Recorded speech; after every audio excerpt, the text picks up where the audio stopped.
You are listening to Lone Star Community Radio on 104.5 KCZW LP Conroe and 106.1 KZCC LP Conroe and worldwide on irlonestar.com.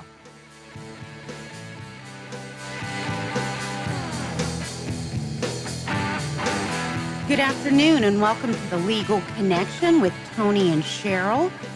We are here today on 104.5 and 106.1 FM, Conroe's FM, and we're also on IR Lone Star. And you can listen to us live on Facebook right now. And if you have questions for us, just Facebook message us. Go to the Legal Connection Show on Facebook and send us your Facebook messages with your questions, and we will answer the questions as they come in and see if we can't help you guys out. Tony and I are two Texas licensed attorneys, and we're doing this as a public service to help you. So we've been talking for the last two shows. We've been talking about divorce in Texas, and we've had a lot of listener questions and interaction and feedback. And we're going to try and wrap that up today, but I want to answer some of the questions, that are great questions that we've gotten over the course of the last couple of weeks. And the first one is near and dear to my heart. It's a good question that says, what would it take for Texas to introduce alimony for spouses in a divorce without income that have worked in family business? And then another part of that question is, how does an unpaid wife get income after divorce when she's only ever worked for the community property business or just for the household, actually, too, and is now at the age for unlikely prospects for work? You know, that's a huge, huge public policy question. It's predominant in I think, the world, in the United States and in Texas, which is, what we're restricting our conversation to today. What would it take to introduce alimony in Texas? Well, Texas used to have alimony. I think it's interesting. We talked about it a little bit before on another show. We were one of the first states that had alimony. As a matter of fact, New York followed Texas initially 200 years ago in introducing alimony because we had it. And then over the course of Texas history, alimony, through some case law and legislation, has been gotten rid of. And now we have something called spousal support and spousal maintenance, but it tops out at a very low figure for people, typically women. You know, we talked about 95% of spouses in these divorce situations that don't have access to community funds are not the major breadwinners, are women. So I'm addressing our conversation to women today because that's 95% of the people. Guys, it's not that we don't care about you, but that's only 5%. So to answer the question, to introduce alimony in Texas, it would have to be a grassroots movement. I was talking to a friend about it this morning. I hope you're listening. It would have to be a grassroots movement. It would take a lot of support. It would take a lot of money. Someone would have to write legislation. I could do that. And we would have to present it to Congress. And then it would have to go through, I'm just a bill, a poor little bill. And then it would have to go through both houses. And then it would have to be signed by all three branches. But, it's impossible, but at the same time, it's doable. If there was enough interest, and I think there should be. I know I care about this quite a bit. I do a lot of divorces, and what I see in Texas in divorce situations is that women are left destitute and begging just for money to maintain support, living conditions for herself and the children, if there are any, throughout the interim of the pendency of the divorce. And then once final orders are in place, those are enforceable, child support. And if you do get spousal maintenance, they're enforceable. But it just kills me that so many spouses are left in a situation where they're begging for money for rent because there's no such thing as alimony. I think alimony carries a lot of weight. I personally know people in other states where there is alimony, that do so much better. They're not fearing for their existence once the divorce becomes final. And during the pendency of the divorce, they don't have to beg and plead for a hot dog or a hamburger for themselves and their kids. So that's the answer to that. It can be done, but it's got to be grassroots. And I think that's something that we need to get on. I really do. Okay. Let's see another question. I like this one. Why is it that family law lawyers cannot provide a more accurate estimate of fees up front and then provide regular invoices to clients to manage client expectations without the surprise of nasty, unforeseen legal bills? Why is it that they can't? Well, they can, and they need to. And the ongoing communication of what between you and your lawyer, of what your lawyer is doing for you, step by step, needs to take place. And if that's not taking place, then I think you need to find another lawyer. What can a client do if the invoice summary bears no similarity to what the client recollects the legal involvement was? Well, if that's the case, then I think you need to have a heart-to-heart talk with your lawyer, and I think you need to dispute some legal fees. That shouldn't be happening. I know of one situation where the client, she was a woman, gave a retainer to her attorney for $10,000, and then within a month, a month or two, the attorney presented her a bill of $49,000, and all they had was one hearing. So that shouldn't be happening. You need to have a heart-to-heart talk with your attorney, and you need to, if need be, you need to dispute other legal fees. And another question is how to ensure equal access to legal funds for clients that do not have access to the sole source of family income. Well, you need to get your attorney to get in there and ask the court to create a joint checking account where all your income and his income or her income and your income goes into that joint account that's monitored by the court, and then you can both withdraw funds for necessary and reasonable attorney's fees and also living expenses. Now, I've had cases where that was supposed to happen and, money got deposited and then one party would withdraw the money, And so what do you do in a situation like that? Well, Tony, what do you think you do in a situation like that? Well, I was just thinking while you were talking about that there's the courts do lots of different things when, first, the first thing when I walked in, because I was late as usual because traffic just was so bad on 1488, I just had to be patient and accept that you must have had some really important things to say before I got here, and without me butting in like I always do. And so you were talking about how she had given a $10,000 retainer, and then the attorney came back after one hearing and asked for more money. And $50,000. the first thing I thought of was because he had enough time to do the discovery to find out that what money was in the bank accounts. The attorney did. And that's really frustrating. And the courts do different things in different counties, and they call it different things, and there's different mechanisms for the court for parties that are in a divorce to be able to, and it kind of goes with businesses the same way. When you've got two partners who are kind of fighting over money, the courts can appoint a receiver, Right. and usually that's motioned before by the party that doesn't have control. There also was a chancery of the court appointed in the case that we're going to talk about in a little bit more depth today, the Rachel Brown divorce. And that was another means of monitoring and keeping track of the money. They also I don't want to call it a receiver, but there's a different name for it. I can't remember for the life of me right now what it is, but it's another party that steps in that is keeping track of the funds and monitoring it and reporting to the court what's sort of going on. And, when I was preparing for our show today, I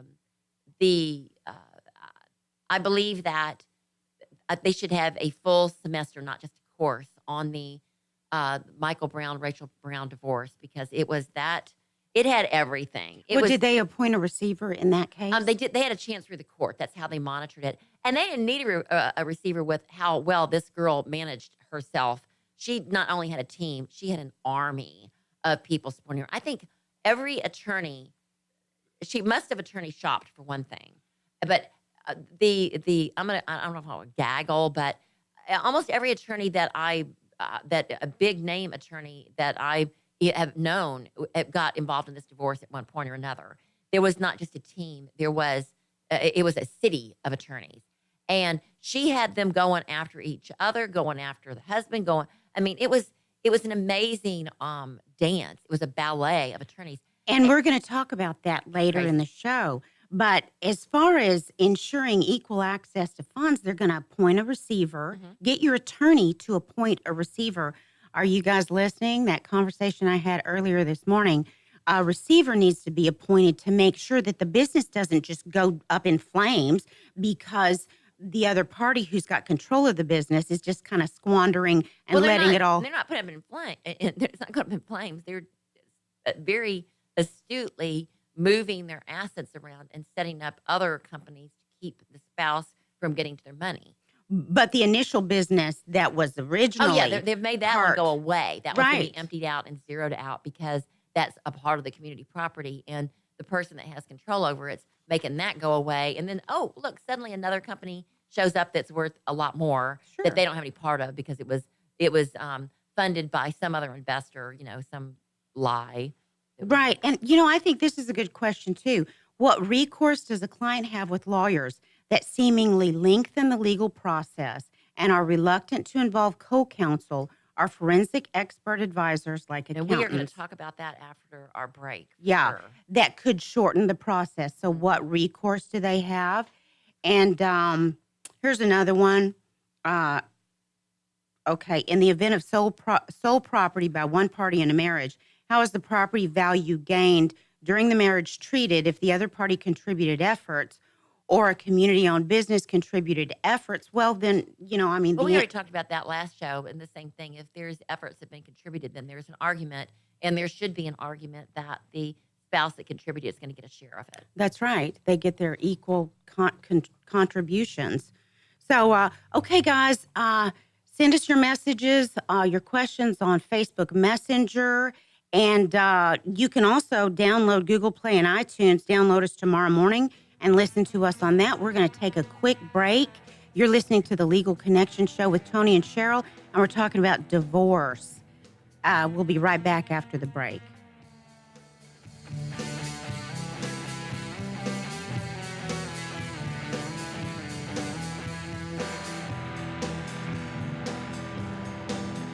Is there someone you know who is hooked on vintage aircraft? Follow the Commemorative Air Force and its fleet of World War II planes, including the mighty B-17 Flying Fortress Texas Raiders, which is based in Conroe, Texas. Texas Raiders tours locally and all around the United States, offering the public a chance to put their hands on aviation history.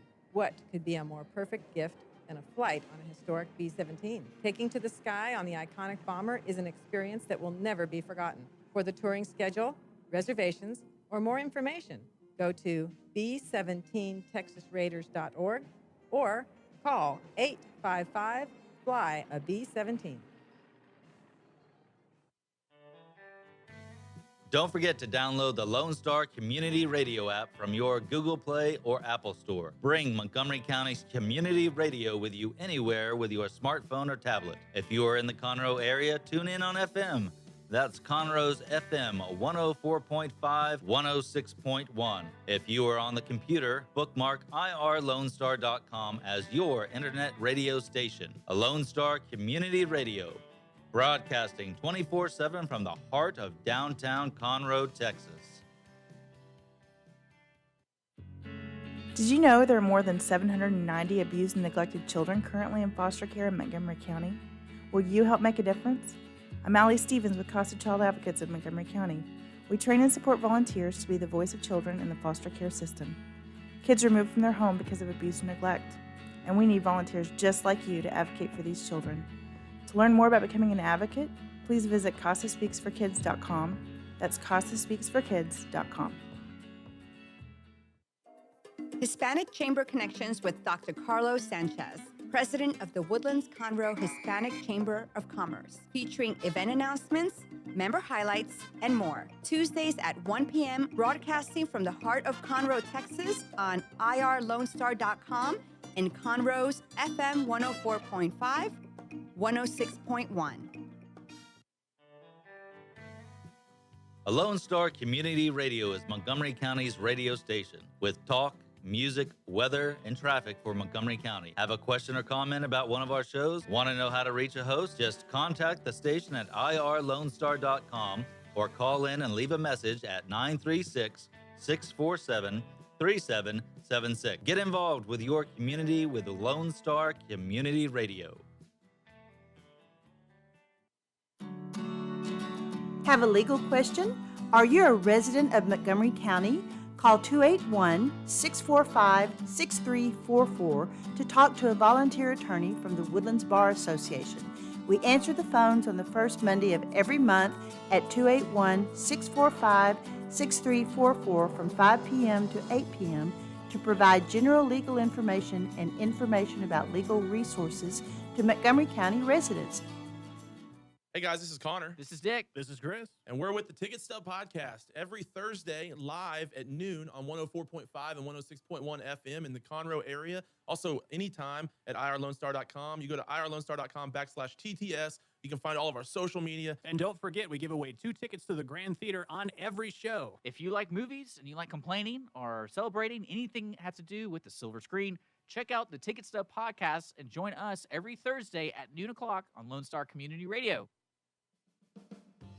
Lone Star Community Radio is Montgomery County's radio station with talk, music, weather, and traffic for Montgomery County. Have a question, comment about one of our shows? Want to know how to reach a host? Just contact the station on irlonestar.com or call in and leave a message at 936-647-3776. Get involved with your community with Lone Star Community Radio.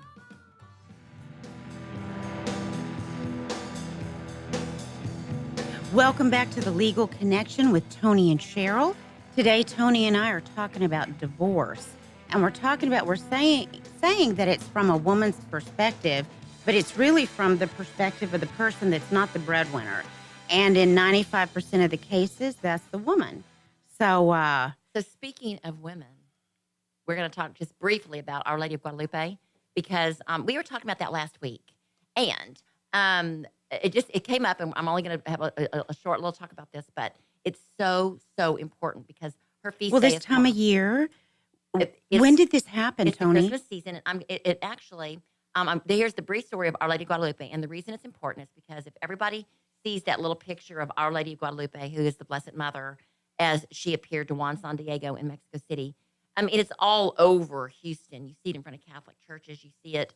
You just see this is an image that is a venerated image, and this particular picture that's on this tilma in Mexico City is the most venerated and most visited pilgrimage site for, I believe, not only all Catholics, but in the world for all religions. Really? Even Mecca? Even Muslims? Mecca. Wow. And so here's the story. And I was telling you about it because it really was a big converting moment for me, as well as Our Lady of Fatima. Okay. The feast in honor of Our Lady of Guadalupe goes back to the 16th century. The Chronicles that period tells the story. Now here is the story of Our Lady of Guadalupe. A poor Indian named, I can't pronounce that name, but it's got like about 26 letters. Guadalajara was baptized. We're just going to call him Kua. The first two letters, was baptized and given the name, fortunately, something I can't pronounce, Juan Diego. Okay. Like in Zorro, Juan Diego. Oh, I didn't see Zorro. Oh, you got to see it. The Mask of Zorro's the best. Okay. One day I'm going to actually get into that kind of thing. And I'm not. But this was something I never knew about until like a few years ago. And it's crazy because I'm Catholic. But I wasn't a good practicing Catholic till like 7 years ago. All right. He was Juan Diego was a 57-year-old widower, and he lived in a small village near Mexico City. On Saturday morning of December 9th, 1531, so nearly 500 years ago, in the month of December, so it's about the climate we're having right now, he was on his way to a nearby barrio, not unlike going to like Wayside or something, to attend Mass in honor of Our Lady, something that probably wasn't going on at the time, but goes on all the time now since this occurred.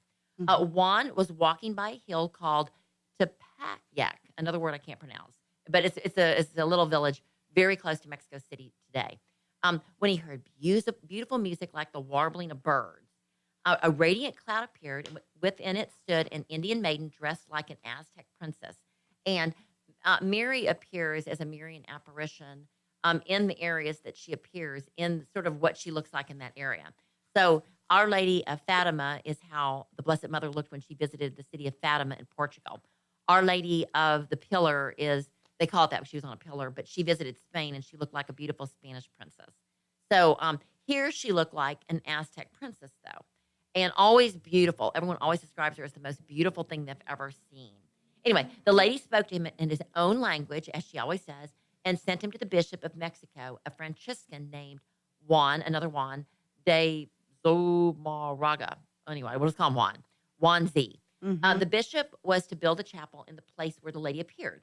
That's what Juan Diego was trying to tell the bishop. And the bishop was like, who are you, Juan? You know, you're some little peasant. You're telling me you saw the Blessed Mother and not me. I think I need a little bit of proof, which is, kind of the hierarchy. Right. Bishops and people always think that they should be the ones that she comes to. But the Blessed Mother and Jesus always come to small children and people that are, not very wealthy, and the least of them. That's like it says in the Bible.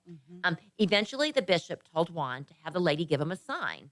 And about this time, Juan's uncle became seriously ill.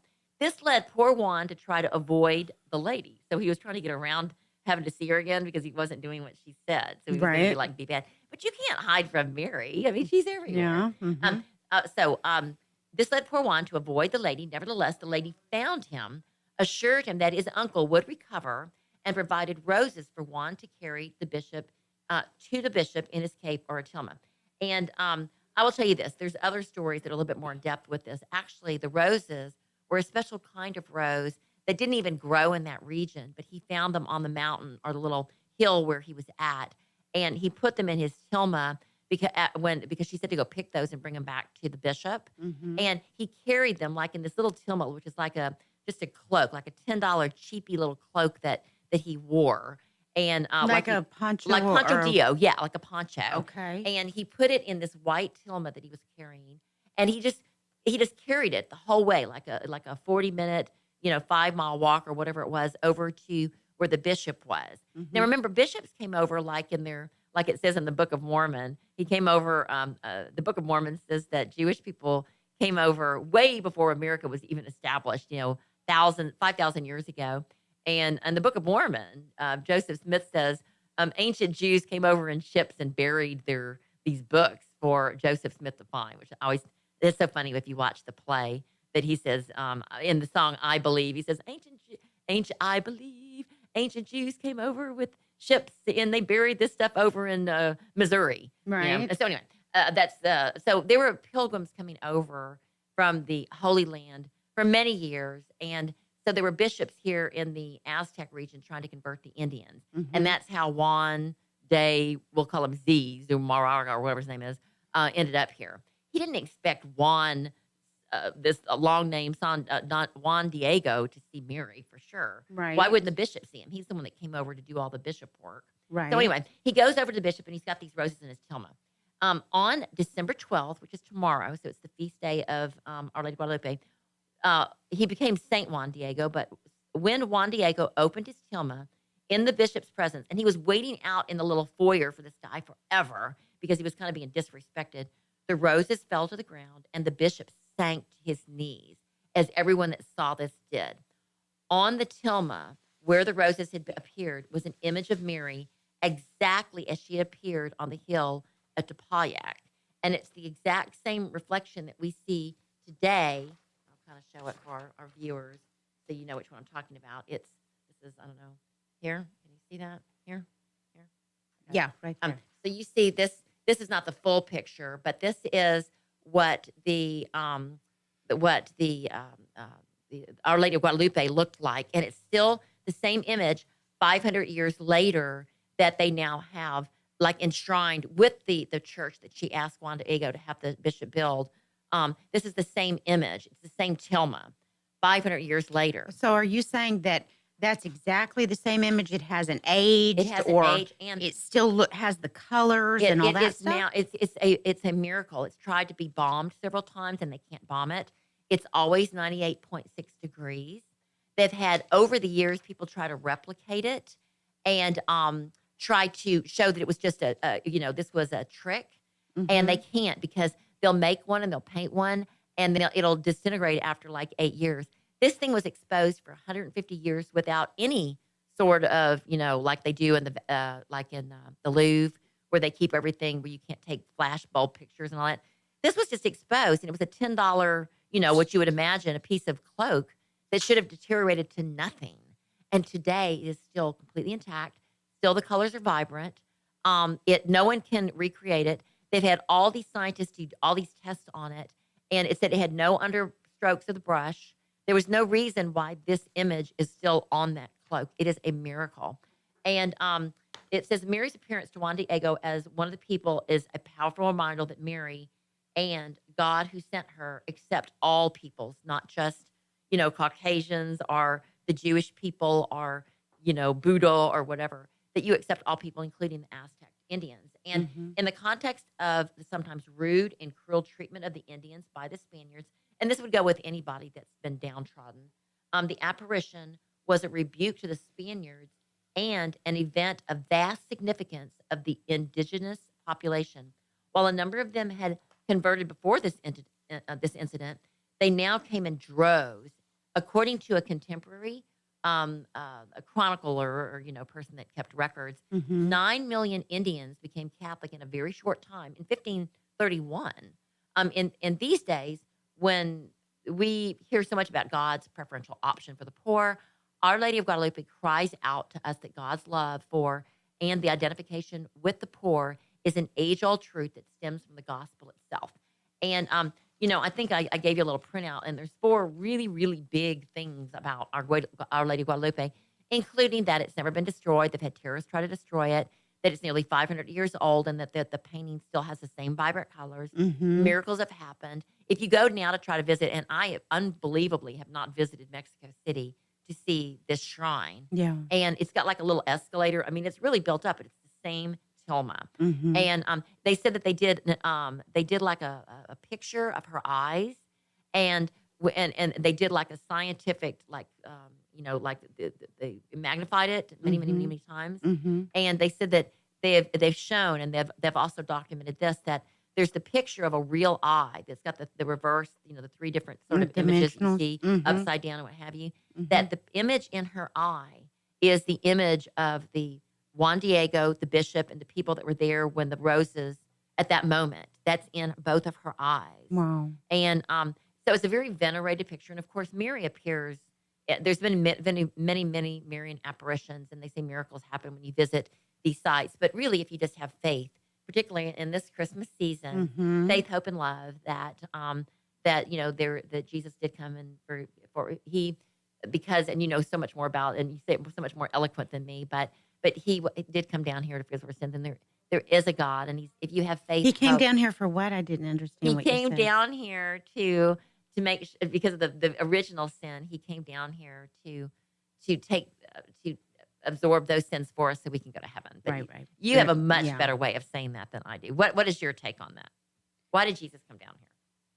Well, because we needed a savior. We were lost in sin, and we needed someone to show us the way. And so God sent his son to show us the way, but also to save us from the eternal effects of our sin, which is separation from God forever.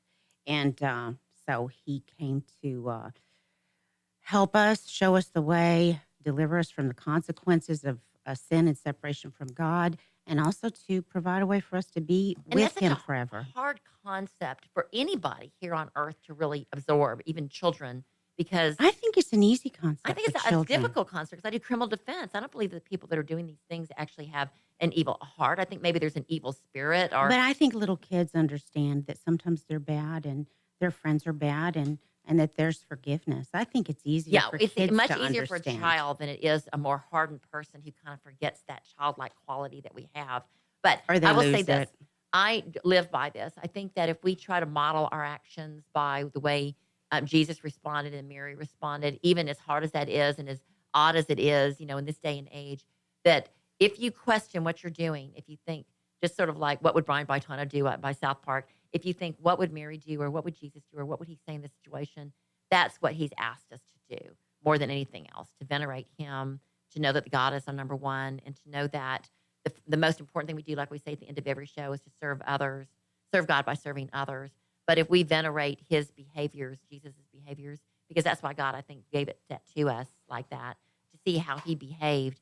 And under all circumstances, he never said the wrong thing, and he never did wrong. He never sinned. He was sin-free, just like Mary, Right. his entire existence. And he still exists. It's not that he wasn't tempted to do And that. to segue into that, Yeah. we're going to talk about the divorce of Rachel Brown and Michael Brown. She ultimately married Jeff Bagwell. She's Rachel Brown Bagwell now, and he was a Catholic. Yeah, Or is okay. a Catholic. Well, we're going to take a break. Tony and Cheryl, we're talking about divorce. And we'll be right back to finish our conversation after the break.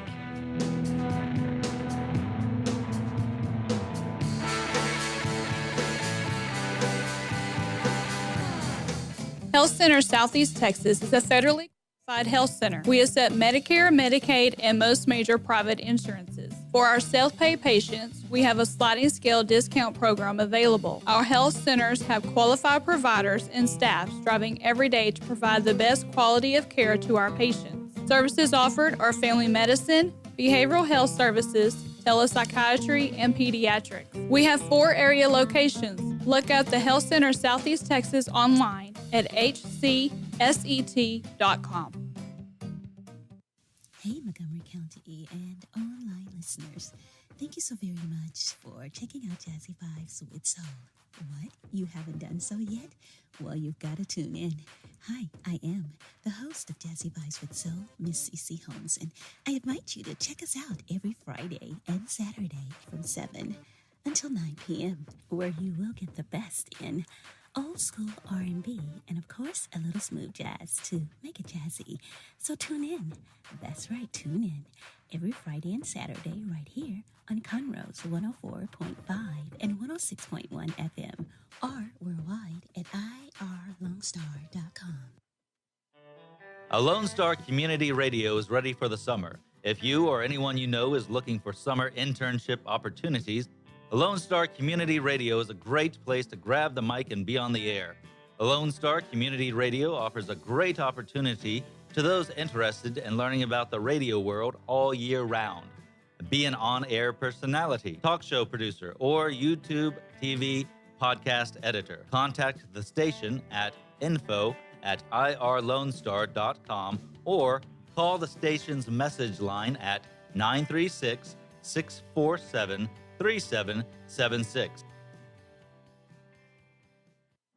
Does volunteering at a nonprofit horse sanctuary sound wonderful? Or are you a veteran or a veteran spouse and think trying a peer group session through a local Horses and Heroes equine program might be worth trying? Henry's Home Horse and Human Sanctuary, located in Grand Central Park by appointment only, is home to a growing number of rescued and donated horses. Visit our website at henryshomehorsesanctuary.org or check out our Facebook at Henry's Home Horse and Human Sanctuary for more information. Lone Star Community Radio is looking for those who are interested in hosting their own talk show, with monthly and weekly slots available on Conroe's FM 104.5, 106.1, and on irlonestar.com. Start your own podcast, create your first YouTube channel, and be on TV. Contact Lone Star Community Radio online at irlonestar.com or call the station message line at 936-647-3776. An estimated 1 in 10 births will result in a neonatal intensive care stay, also known as the NICU. Overnight, a family can find themselves and their newborn baby in a critical situation. The Mila Foundation financially and spiritually assists families in need. If you would like to volunteer or become a monthly sponsor, please visit us at www.themilafoundation.org. Again, that's www.themilafoundation.org, because every life matters. The Texas A&M AgriLife Extension Service has been dedicated to educating Texans for over a century. In 1915, the Extension Program was established under the federal Smith-Lever Act to deliver university knowledge and agricultural research findings directly to the people. Ever since, AgriLife Extension programs have addressed the emerging issues of the day, serving diverse populations across the state. Texans turn to Extension for solutions in horticulture, agriculture, 4-H and Youth, and Family and Consumer Sciences. Extension agents respond not only with answers, but also with resources and services that result in significant returns on investment to boost the economy. Join us Fridays at 1 o'clock for the AgriLife Extension Hour. Don't forget to download the Lone Star Community Radio app for your Google Play or Apple Store. Bring Montgomery County's community radio with you anywhere with your smartphone or tablet. If you are in the Conroe area, tune in on FM. That is Conroe's FM 104.5, 106.1. What is homelessness? Have you seen parents struggle to find a job without having transportation or childcare? What about the children sleeping in cars with nothing to eat? Families shouldn't have to struggle to survive, and children should not be homeless. Family Promise of Montgomery County serves the needs of homeless families and their children. Learn about ways you can help and learn about partnership opportunities at www.familypromiseofmc.org or call our day center at 936-441-8778. Our talk shows and music shows are looking for sponsors. Want to expand your brand awareness? Reach the hyperlocal audience in Montgomery County? Lone Star Community Radio sponsorships accomplish this. Want to see our stats and rates? Check out irlonestar.com/sponsor for more information. Or call in and leave us a message at 936-647-3776 with your questions. Get seen on TV, YouTube, and heard on our podcast, FM, and internet radio. Support your local radio station with Lone Star Community Radio.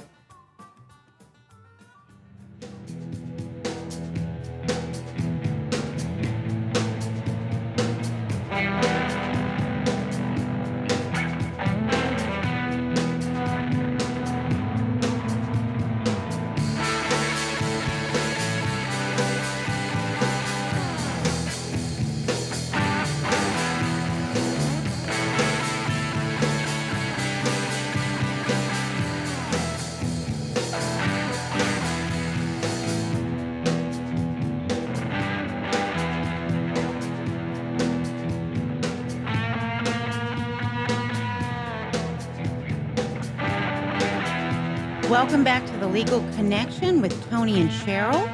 Tony and I are here today talking about divorce from a woman's perspective. So we're going to talk about the Michael and Rachel Brown divorce. And the reason that we've chosen this is because Rachel... This is the how-to.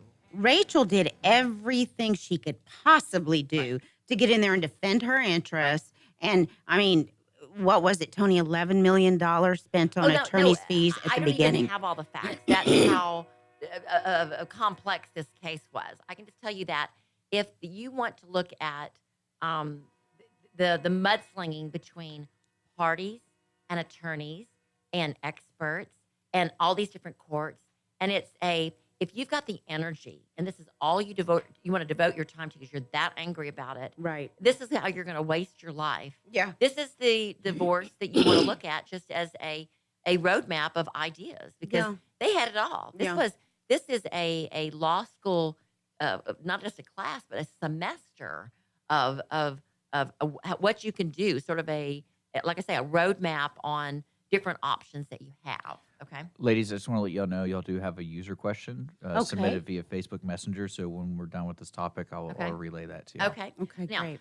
The reason we're talking about the Rachel Brown divorce, but I think it's kind of a fun topic if we bring up who she's married to now. Mm-hmm. She's married to Jeff Bagwell, who is just a superstar in this area, this region of Texas, and really the United States. We love this guy. He was an absolutely amazing athlete. So we're going to give you a little bit of background, his wiki personal life, because it kind of leads to how the Rachel Brown divorce, because he was also divorced. Right. After his playing career, well, just to give you a little heads up, if y'all don't know who Jeff Bagwell is, and we were talking earlier to our station manager, he was telling us about his knowledge of Jeff Bagwell, and what did you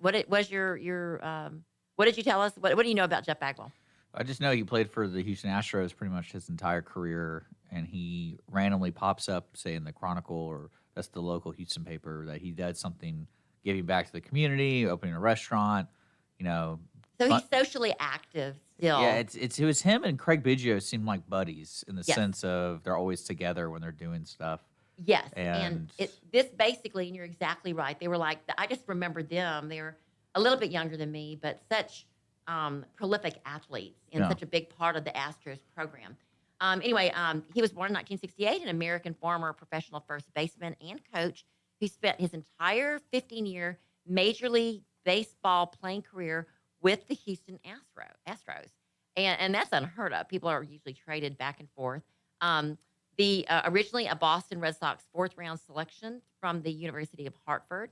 He was a third baseman in amateur draft, and go on and on. But he was basically, we know him as an Astros player that's very well connected in the Houston area and friends with Craig Biggio. Okay, and Craig Biggio also the same way. Now, after his playing career, Jeff Bagwell has spent most of his time with his family, sporadically taking coaching and special assignment positions for the Astros. He's married to Rachel Brown Bagwell, his third wife, with whom he has 5 children in a blended family. Mhm. Okay, so this is like a Kardashian sitcom, TV reality show waiting to happen. Which I Right. would not be surprised if it does not happen. Yeah. Rachel had 3 children prior to her meeting Jeff. Before his marriage to Rachel, Jeff had 2 daughters with his wife.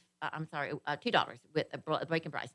Jeff was formerly married to model Sean Bagwell in 1992. And I know Sean Bagwell because she was the one recently, in the last few years, who advertised to sell her chest on Facebook as advertising space. Like tattoos? Yeah, she got kind of crazy and got a lot of beautiful, but like swimsuit model. But then she got a little bit crazy with the lip filler and stuff. And I think she got, just crazy. Plasticky looking. Yeah, and then I don't know why somebody would want to sell their chest, for, But this is the guy that Rachel Brown, who we're going to talk about her divorce with Michael. that was his first wife. She married him. And then he married Erica Bagwell. With him, he had the 2 daughters. And then, so he's been through a couple of divorces. Right. And, but we're not going to go into his divorces because they were No. probably a little bit less tenuous. I haven't looked into them than the one between Rachel Brown and Michael Brown. Now, And she's our example of how to get in there and fight. she is the fighter. She's still around because you see her. I just saw her in the newspaper 2 weeks ago. She's probably in the paper today. She's in the paper all the time because she's in the social set. And you would not know with these 2 high-profile people that had, pretty big divorces. You would not think that anything ever happened with them in the social scene right now. They talk about it. Rachel You mean Brown- that they have no history of these really messy divorces? Yeah, Because of the way they're accepted in the well, social here, I'll finish scene? a little bit about Rachel, and then I'll tell you about what I just read in the paper. Rachel is the widow of a greater Houston area hand surgeon, Dr. Michael Brown, That's who was in the Montgomery County courts and was convicted of assaulting his first wife. So Mhm. he got the first conviction, and then it got into where he lost his kids because he did cocaine and the whole bit, lost his medical license because of it. That was all going around down here in Montgomery County. Mhm. Then he kind of moves over into, I guess, the Memorial area, and it all picked up again in the Harris County courts. Oh, gosh. He was the owner and founder of the Brown Hand Center. The Browns had, Rachel and Michael had 2 children from their marriage. Legal issues plagued Dr. Brown, including him being acquitted of felony assault in 2011 in connection with assaulting Rachel Brown in Harris County. And I remember actually being gosh. present in the court when that was happening. Mhm. And so that's kind of how I got a little bit, I became very interested in this particular case for no other reason other than during the finagling of this case, he declared bankruptcy in large part, not because he was bankrupt, Right. but because I think all the attorney fees were bankrupting him, but Mhm. because he was trying to keep Rachel from getting his assets. Right. And I became very interested because we were going to the auctions through the bankruptcy sale to buy these huge lions that he Mhm, had. That's all we mhm. wanted. And then it ended up that he had such great stuff that we ended up buying amazing assets. From And this was auction. after his death? No, it was during. The While it was all bankruptcy going sale. on, he was having the bankruptcy sale. He was still alive. So It was he crazy. declared bankruptcy so that the wife he Right. was divorcing couldn't have access And to then I his think money. at one point that got canceled because he really wasn't bankrupt, but then he changed chapters and then he declared bankruptcy again. And because it wasn't not a no asset divorce, he had a lot of assets. Mhm. We ended up with many of the things, but a lot of people did. It was just the people at the auction would tell his story. It was just a really fascinating case. And Well, so what are some of the things that Rachel sued him for in the divorce? And so I'm going to start sort of in order so you can kind of see. I'm looking at, if you go to the Rachel Brown, Michael Brown divorce, literally, if you go to cause number 2011-01272 in Harris County, anybody can just go to the Harris County clerk site and get into it and read it. It's open. It's public knowledge. Right. There are literally 37 pages, single space, of all the different filings between these two and the settings. That's there when she filed for divorce in 2011. Now, I got a question for you. Okay. Just based off that number of pages. Okay. In the realm of divorce, because this seems like a unique case, Mm-hmm. is it, as y'all's lawyers and experience, why would you fight that much? Emotion. She was a 'Cause- fighter. Well, I mean, I guess it's kind of like if you have a lot to lose, I suppose you fight. That's another thing. She had a lot to gain. I think I've heard this many, many times. When there's that much emotion, there's still a love-hate relationship. There's so much emotion involved that they want to get back at the It's other. shown one way It's- or the other. It's war. Yeah. Does the court recognize that? War of the Roses. Oh, yeah. Yes. So, like the judge and Yes. Oh, yeah. well, because this is kind of connecting to one of your users who messaged you guys on Facebook. They're asking in a way if there's a formal way to complain about opposing lawyers who use a strategy of distracting and filing irrelevant court filings to basically bump up the legal bills for both sides. Oh, yes. And she did it too. Can you? Is that how for this particular listener? How do they go about defending themselves in that regard? Well, From their own attorney, defending themselves from their own attorney Can they is file the a question. complaint against the Well, lawyers? the first thing you or- do is you, just like we said in our last segment of the show last week, you observe first and you take note, and you also get a second opinion from another attorney to see if they really are misbehaving. Make sure you're correct. Make sure you're right, because maybe Mhm. they're doing fine, and you don't want to switch attorneys midstream if they're doing fine. But like in this case, they weren't doing fine. And what happened, just like we talked about earlier in the segment, when the attorneys find out that there's so much money involved, they start upping their fees and start gouging their clients. And what you do is you can get another attorney and ask for them to be replaced, and then you basically sue that attorney for malpractice, which is what I would Rachel just Brown dispute. did. I would dispute the Well, first what you they've dispute done. it. It's a not an immediate thing. There's not ever one way to do these things. Mhm. But the first thing you do when you've got somebody that's misbehaving, an attorney, is you want to you need to go through and you need to make sure that they're actually doing something wrong.